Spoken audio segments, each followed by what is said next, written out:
Hey, Warpugs. So, it is time to be Sag. And what better time to be Sag than when looking at 40k lore, because it's filled with sadness and bitterness and rage. I don't know if I can properly come up with a top 5 saddest moments in 40k lore. I just don't know if I can do that. There are so many moments in 40k lore, and 30k lore for that matter, that are just... it's just brutally sad, and really shows why the Imperium is the way that it is in a lot of cases.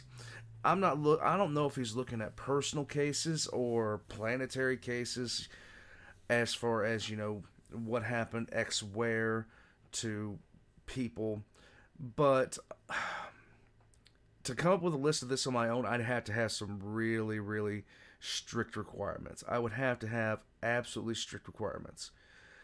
I mean, if we're talking personally, I mean, Dantiok dying after Sotha is a big one. Like Alexis Pollux, the whole bromance thing between those two. What happened? The fate of the loyalist survivors and what they had to go, the loyalist traitor legions, and what happened with them.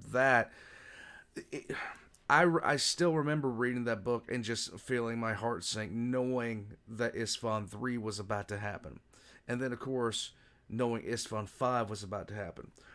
But that's neither here nor there. Let's see what Majorkill has to say.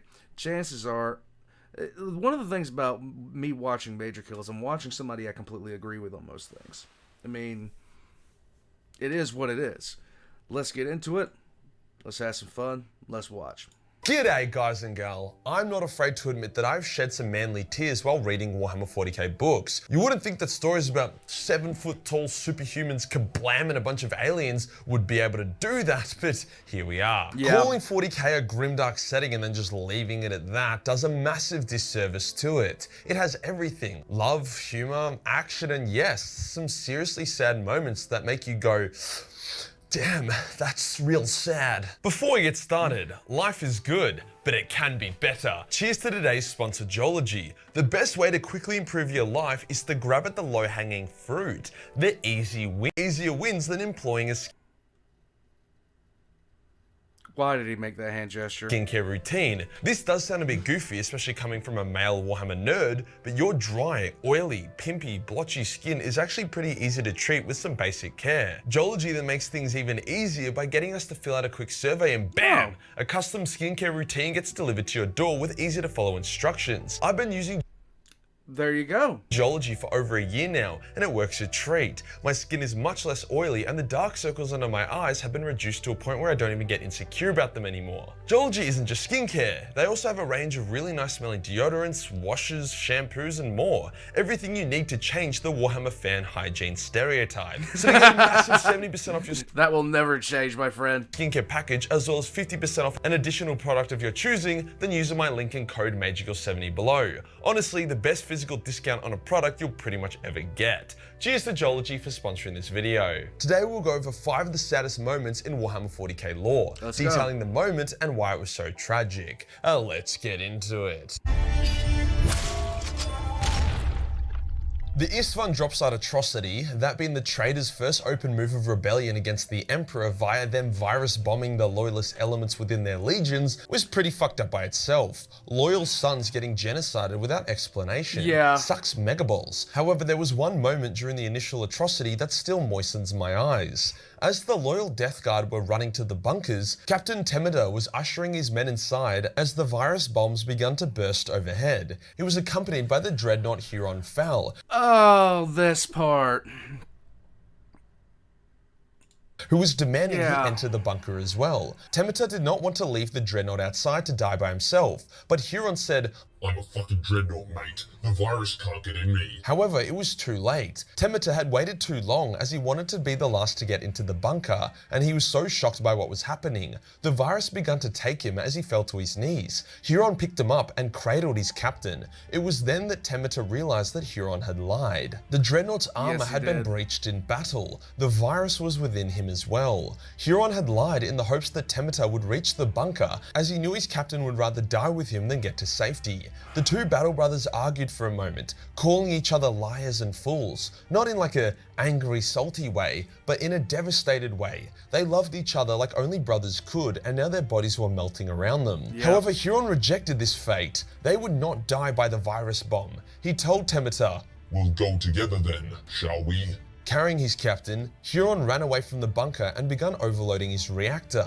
creating a bright blimp on a dying world, probably the last beautiful thing that Istvan would ever see. Seeing Astartes be frozen with despair, holding on to whatever comfort they could in their final moments, was very full on to experience. Up until then, they had always been so stoic and unrelenting.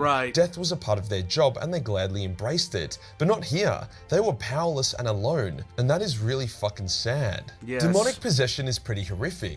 Even the best case, like Argortal and the Galvorbak, still sucks ass and is incredibly agonizing. So imagine the worst case. A demon enters your body, takes control, keeps you along as a conscious passenger, and then warps your flesh and bone to better suit its needs. All the while you hopelessly watch in agony. That was the fate of the Night Lord Captain Vandred, a highly decorated and respected captain who made a bad deal and suffered the worst form of possession. The demon took command of his warband and called itself the Exalted, using Vandred's memories and expert skills in void combat to maintain authority. Sirion, a Night Lord who had the power to sense fear, could always hear the screaming and terror of Vandred whenever he was near the Exalted. Vandred tried to break free and retake control of his body a few times, but the power of the Exalted was too great.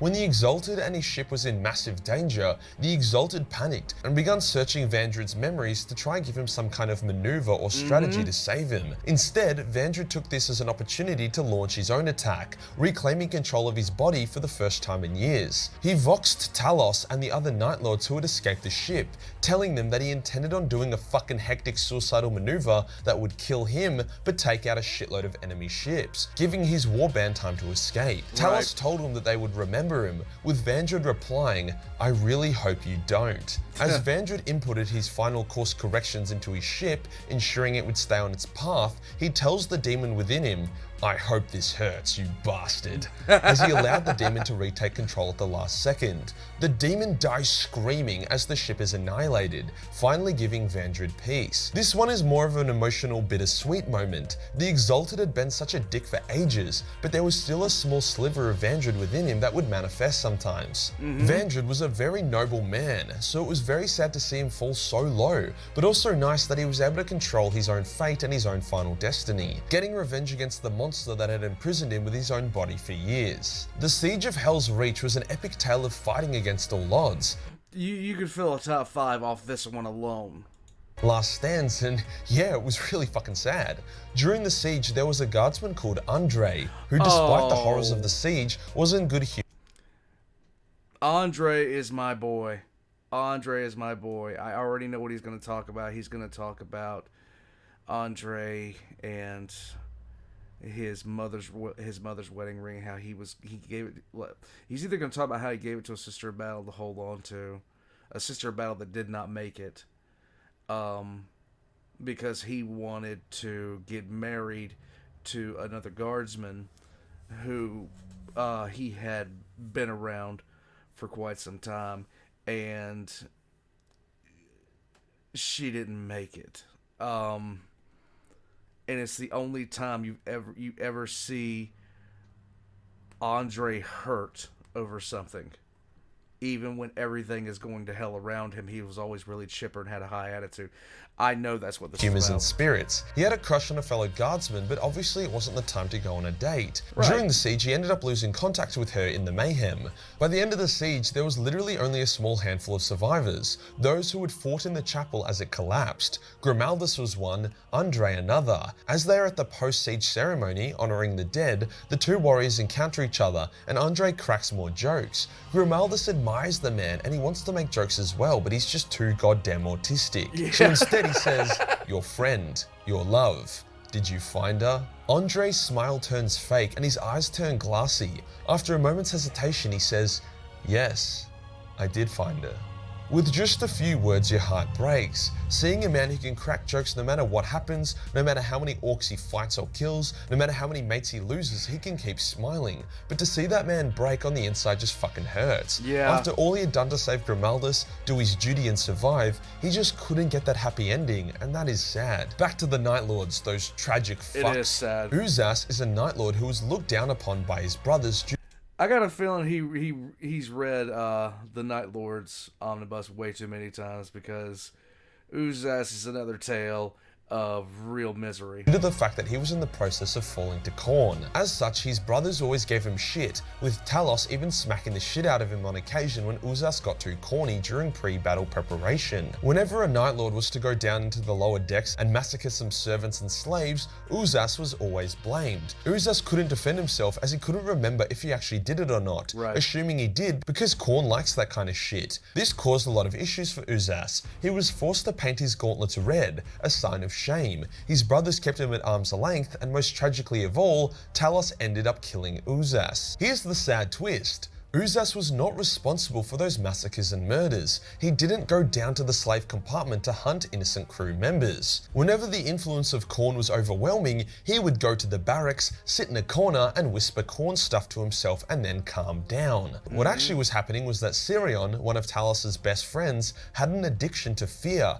and would hunt down and murder crew members to feast on it, before then blaming and even framing it on Uzas. Uzas realizes this and tells Sirion that he will tell Talos the truth about everything. You can see how hard Uzas is trying to keep the influence of Khorne at bay, and he's actually done a good job of it. Sirion then tries to kill Uzas to keep it a secret, but Uzas is a great warrior and knocks Sirion down.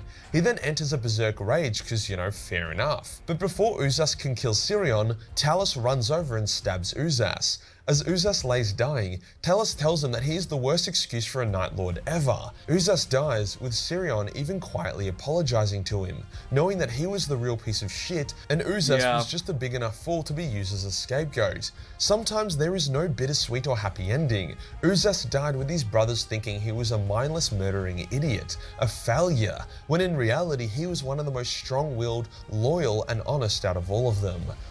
It is extremely hard when you're that deep into Khorne to maintain and to fight off the urges that come over you.